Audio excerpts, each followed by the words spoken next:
We are going to start this chapter और इस पे सबसे पहला पॉइंट है calendar. History is a study of past. तो इतिहास अपने आप में एक सब्जेक्ट है जो आपको पास्ट के बारे में, जो हो चुका है उसके बारे में पढ़ने में मदद करता है। When we study the past, we learn about many events that happened over a long period of time. So when we study history, what we basically do is कि हम जितना भी पास्ट में चीज़ें हो चुकी हैं हम उनको पढ़ते हैं।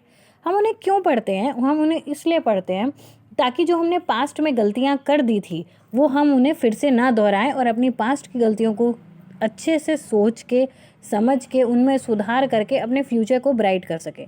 इसलिए हिस्ट्री को जानना हमेशा ज़रूरी होता है। Some of these events took place hundred of years ago, while some other happened only a few decades ago. In order to keep a record of time for so many events, we divide the time into smaller units such as year, months, days.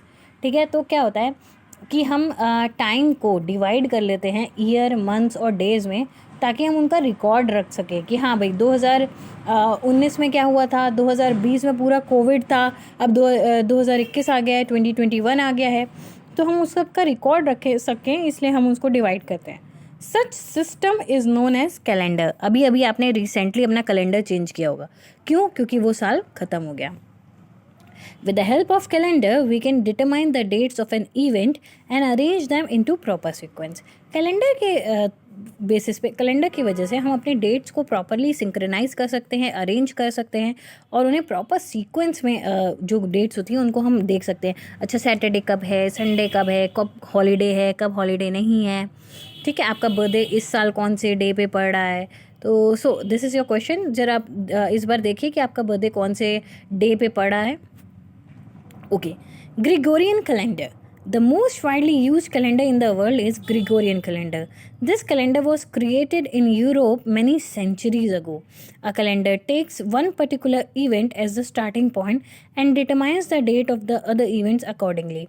The Gregorian calendar started from the birth of Jesus Christ. तो सबसे widely used जो calendar है वो Gregorian calendar है। ये सारी जगहों पे यूज़ होता है। इनका स्टार्टिंग एक पॉइंट ले लेते हैं और उसके हिसाब से सारे इवेंट्स को सिंक्रोनाइज कर देते हैं। इनका कैलेंडर स्टार्ट होता है birth year of Jesus Christ से। The Gregorian calendar has 12 month, जैसे हमारा वाला है, ठीक है, और स्टार्ट कैसे होता है? जनवरी से। The last month of the year is December, और ख़त्म कहाँ होता है? दिसंबर पे। 5 months of the year consist of 30 days each. ठीक है, 5 मंथ्स 30 डेज होता है। कौन सा मंथ में 30 नहीं होता है? वो है Feb. The month of February has only 28 days except in the leap years in which it has 29 days. Okay, leap year आपको पता ही है, हर साल 28 डेज होते हैं, लेकिन उसके बाद फिर 29 भी आता है। उस जिस साल को 29 आता है, 29 फेब आता है, उसको हम लीप ईयर कहते हैं। Timeline. A timeline is a list of different events that are arranged according to the order of occurrence. देखो, टाइमलाइन ऐसा है कि अच्छा, पहले अंडा आया, फिर उसके बाद फिर मुर्गी आई, फिर मुर्गी ने बच्चे दिए, फिर से अंडा हुआ, एक पूरा सिंक्रन, मतलब एक पूरा क्रोनोलॉजी।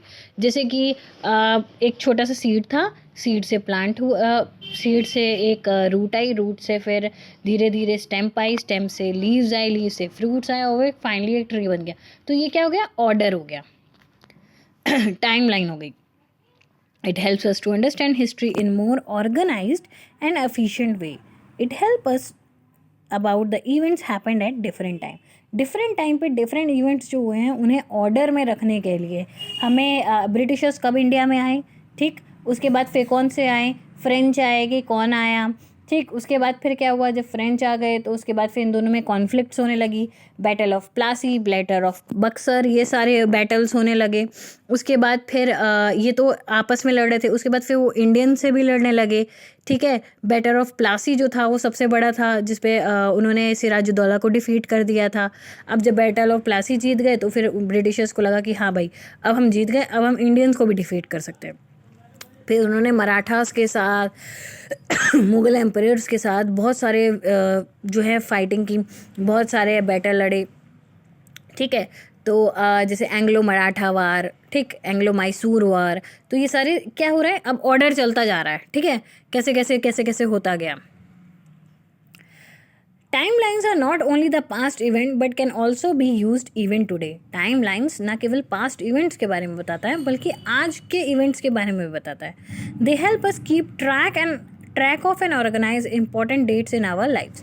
वो एक important dates जैसे क्या होते हैं important dates आपके कौन कौन से important dates हो गए, आपका बर्थडे, आपकी मम्मा पापा का बर्थडे, उनकी एनिवर्सरी, आपकी सिस्टर का बर्थडे, तो ये सब का रिकॉर्ड रखने में मदद करते हैं.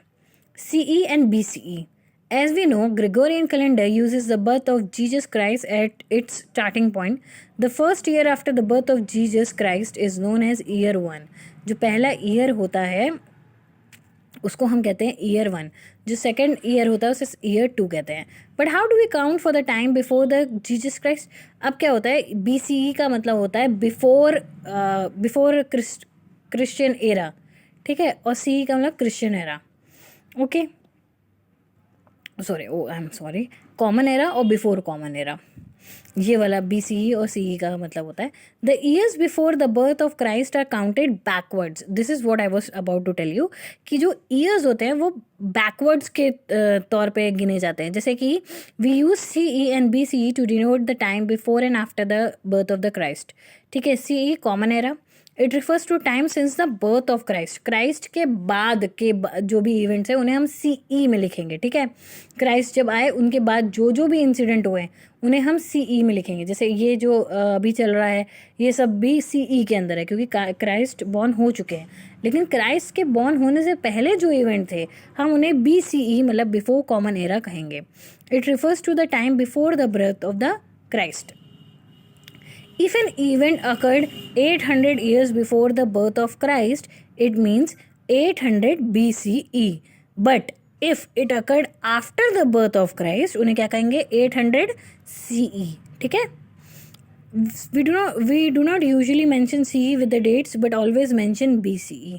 ठीक है, CE हम मेंशन नहीं करते क्योंकि हम उसे समझ जाते हैं कि ये कॉमन एरा की बात हो रही है.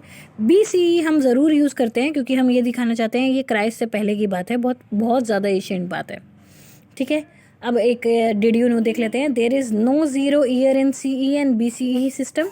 The year Christ was born is 1 and the year preceding is 1 BCE. ठीक है, दोनों में मतलब अगर आप BCE देख लें और CE देख लें तो कहीं भी बीच में ज़ीरो नहीं है इन दोनों के. ऐसा नहीं है 0 पॉइंट पे क्राइस्ट बॉर्न हुए हैं, ऐसा नहीं है. अगर इधर जाएंगे तो भी 1 और उधर जाएंगे तो भी 1. Time is very precious. Once lost we do not get it back. Thus we should do everything on time.